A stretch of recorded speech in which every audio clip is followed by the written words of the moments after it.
আসসালামু আলাইকুম। গোষ্ঠী অফিসিয়ালের পক্ষ থেকে নতুন একটি ভৌতিক ঘটনা দিয়ে শুরু করছি। ঘটনাটি যাকে নিয়ে তার নাম ছিল কানামামা। আমার মা এবং আমার খালারা তাকে কানামামা বলেই ডাকত। লোকটা জন্ম থেকেই অন্ধ। আমি জানতাম অন্ধদের একটা ভালো গুণ আছে। তারা যে রাস্তা দিয়ে বারবার যাতায়াত করত সে রাস্তা তারা নির্ভয়ে চিনত। কিন্তু কানামামার ক্ষেত্রে তা ছিল ব্যতিক্রম। তিনি নিজের থেকে কয়েক মাইল পথ পাড়ি দিয়ে অন্য গ্রামে চলে যেতেন, আবার নিজেই গভীর বেলায় রাতে ফিরে আসতেন। দরজার সামনে দাঁড়িয়ে নিজের শরীরের ঝাড় দেন, যা বলে ধমক দিতেন।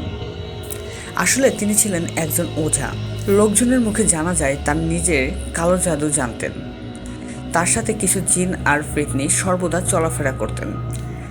তারাই তাকে রাতের বেলায় পথ দেখিয়ে নিয়ে আসতো, আবার চলেও যেত। আর আরেকটি দক্ষতা ছিল, তিনি মানুষের স্বর শুনেই বলে দিতে পারতেন লোকটা কে। আমার মা প্রায় 16 বছর পর গ্রামে গিয়ে একদিন তাকে দেখে বললেন, কানা মামা কেমন আছেন? তখন কানা মামা সাথে সাথে উত্তর দেয়, কি রেনু, এত বছর পর? কথিত আছে যে আজ থেকে প্রায় 20 থেকে 22 বছর আগে এলাকায় এক পুরনো পোড়াবাড়ি ছিল, যেখান থেকে নাকি প্রতিদিন রাত বেলায় অদ্ভুত ধরনের আওয়াজ আসতো। কোনোদিন হয়তো বাচ্চাদের কান্নার আওয়াজ, আবার নুপুর পায়ে কারো হাঁটার আওয়াজ, গঙ্গানির মতো আওয়াজও পাওয়া যেত।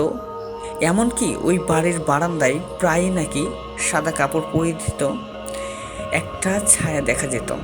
তখন কানামামা কেবলমাত্র কালো জাদু চর্চা শুরু করেছে। তিনি সবাইকে বলেন যে তিনি একা রাতের বেলা সেই বাড়িতে যাবেন এবং ওইখানে যদি অশরীরী কিছু থাকে তাহলে তিনি তাদেরকে বন্দি করে আনবেন। কথা মতো তাই হলো। তিনি এক রাতের বেলায় গেলেন, কিন্তু সেদিন তিনি আর ফিরে আসেননি। তার দেহ অচেতন অবস্থায় 2 দিন পর পুকুর পাড়ে পাওয়া যায়।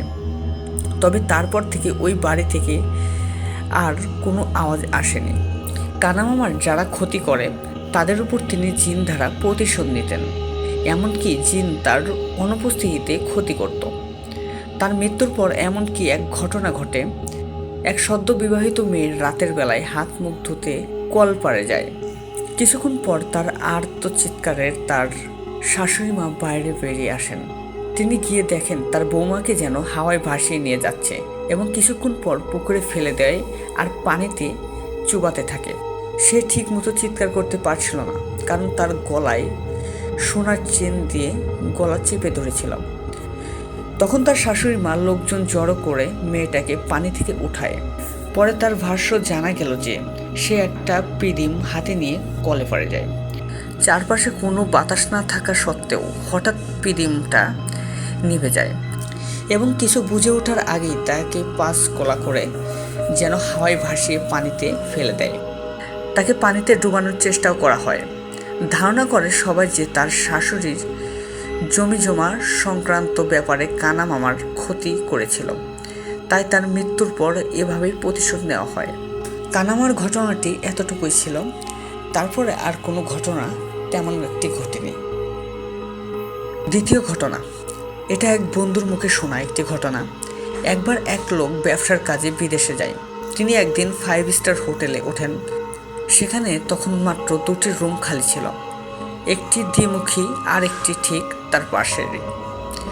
তিনি ম্যানেজারের কাছে দক্ষিণমুখী রুমটার চান, কিন্তু ম্যানেজার তাকে রুমটা দেয় না, পাশের রুমটা দেয়। কারণ জানতে চাইলে ম্যানেজার বলেন ওই রুমে নাকি কিছু কনস্ট্রাকশনের কাজ চলছে। ওই লোক নিজের রুমে চলে যায়। রাতের বেলা 2 থেকে 3টার দিকে তিনি ধিম আওয়াজ পান, কেউ যেন পাশের দেয়ালে আঘাত করছে, সেই সাথে মৃত্যুর কান্নার আওয়াজ আসছে। তিনি ব্যাপারটাকে তেমন পাত্তা না দিয়ে ঘুমিয়ে পড়েন। পরের দিন ঠিক একই সমস্যা, এবার অনেক জোরে জোরে কান্না করছিলেন, সেই সাথে কেমন জানি ধস্তাধস্তির আওয়াজ, পানিতে পড়ার শব্দ। তিনি জানেন ওই রুমে কেউ থাকে না, তারপরেও তিনি উঠে গিয়ে ওই রুমে নক করেন, আর সাথে সাথেই আওয়াজ বন্ধ হয়ে যায়। তিনি চলে আসতে যাবেন, তখন আবার আওয়াজ। এবার তিনি দরজার চাবির ফুটোয় চোখ দেন, কিন্তু ভিতরে কিছুই দেখতে পান না, শুধু অন্ধকার। সেদিনের মতো তিনি রুমে চলে যায়। পরের দিন এবার আগেভাগেই তিনি ওই রুমের দরজার সামনে দাঁড়িয়ে থাকেন, যাতে আওয়াজটা হলেই চোখ রেখে দেখতে পারে, কিন্তু সেদিন আর আওয়াজ হয়নি। পরের দিন তিনি কৌতূহলবশত চাবির রিং এর ফুটোয় চোখ রাখবেন। দেখেন পুরো রুম লাল হয়ে আছে। এটা দেখে এবার তিনি ভয় পেয়ে যান। পরের দিন তিনি হোটেলের ঝাড়ু দেয় এমন একজনকে সাথে করে কথা বলেন। তার ভাষ্যটা ছিল এমন, ওই রুমে অনেক বছর আগে একটা মেয়েকে খুন করে সেখানে ফেলে দিয়ে যায়। এরপর থেকে সেখানে নানান রকমের আওয়াজ আসতো। হোটেলের সুনাম খারাপ হবে বলে আপনাকে বলা হয়নি। লোকটি তার রুমে ফিরে আসবে। এমন সময় ঝাড়ুদার তাকে ডেকে বলে, জানেন স্যার, মেয়েটা এমন অদ্ভুত বৈশিষ্ট্য ছিল, মেয়েটার চোখের রং ছিল লাল। ঘটনা 3। এই ঘটনাটা আমার মায়ের কাছ থেকে শোনা। তিনি যখন ছোট ছিলেন ওই সময়টাতে গ্রাম অঞ্চলের দিকে মানুষের প্রধান পেশা ছিল পুরোপুরিভাবে কৃষিকাজ। এখন যেমন ব্যবসা প্রচলন ব্যাপকভাবে ঘটেছে, তখন তেমন একটা ছিল না। সে সময় রাতের বেলায় প্রায় ক্ষেত থেকে ধান চুরি হয়ে যাবার ঘটনা শোনা যেত। এ কারণে গ্রামের লোকজন মিলে ঠিক করে যে তারা কাউকে পাহারাদার হিসেবে নিয়োগ দেবে এবং মাস শেষে সবাই মিলে কিছু টাকা দিয়ে তার বেতন পরিশোধ করবে। যেই কথা সেই কাজ, তাকে নিয়োগ দেওয়া হলো। পাহারাদার ছিল যুবক একজন লোক, কিন্তু গরিব, যে কারণে রাতের বেলায় কাজটি করতে সে রাজি হয়। সে যখন পাহারায় আসতেন তখন দৌড়ে দৌড়ে পুরো ক্ষেতের একবার চক্কর দিত। প্রথম 1 মাস তেমন কোনো সমস্যা পাওয়া যায়নি, কোনো চুরি খবরও পাওয়া যায়নি। কিন্তু একদিন ভোরবেলায় এক কৃষকের ক্ষেতের পাশে একটা ডোবায় তার লাশ খুঁজে পাওয়া যায়। তার মাথা কেটে ফেলা হয়েছিল আর হাত পা বাঁধা। ক্ষেতের খানিকটা অংশ রক্তে ভেসেছিল। লোকেরা ভাবে হয়তো চোরেরা এই কাজটা করেছে। এই ঘটনার পর চুরির ঘটনা তেমন পাওয়া যায়নি, চুরি নাই বললেই চলে। কিন্তু নতুন একটা ঘটনা আবির্ভাব হয়।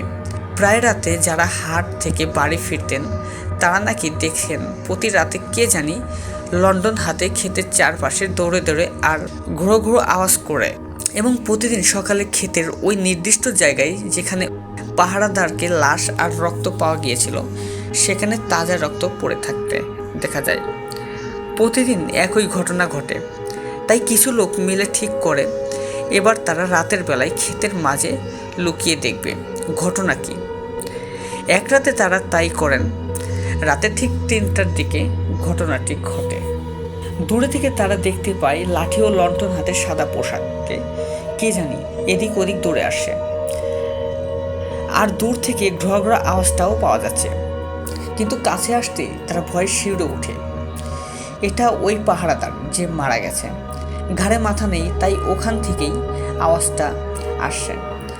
তারা যেখানে লুকিয়েছিল সেখানে সেই আত্মাটা দাঁড়িয়ে পড়ে, তাদের দিকে কাঁধ ফিরে তাকায় যেন তাদেরকে দেখে, এবং আরও এক ঘ্র আওয়াজ করে দৌড়ে চলে যায়। এই ঘটনা দেখে তারা সবাই জ্ঞান হারিয়ে ফেলে। এই ঘটনাটি বেশ অনেকদিন ধরেই চলে। এখনও মাঝে মাঝে নাকি দূর থেকে সাদা পোশাকের কাউকে ঘরে দেখা যায়।